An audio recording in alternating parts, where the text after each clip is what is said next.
آج ہم element of the creation of universe یعنی وہ عنصر ہے جس سے کائنات کو خلق کیا گیا ہے اس کے بارے میں جانیں گے. یہ دیکھیں گے کہ آج کی اسٹیبلش سائنس کے پاس جو ایلیمنٹ جس اسٹیٹ میں ہمارے لٹریچر میں بتایا گیا ہے، کیا آج کی اسٹیبلش سائنس کے پاس اس کا کوئی ایویڈنس، کوئی پروف موجود ہے؟ جی ہاں، بالکل کرتی ہے.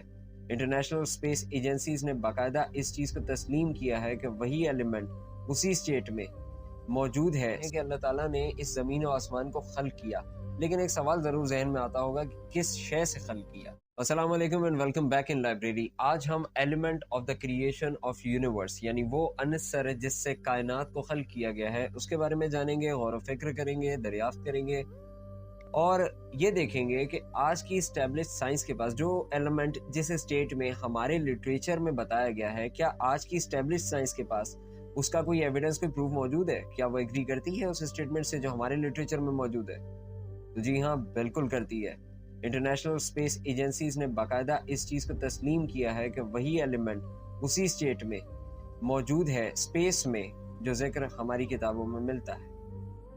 ہم بات کر رہے ہیں اللہ کی نشانیوں میں سے ایک نشانی، یعنی ہم سب جانتے ہیں کہ اللہ تعالیٰ نے اس زمین و آسمان کو خلق کیا.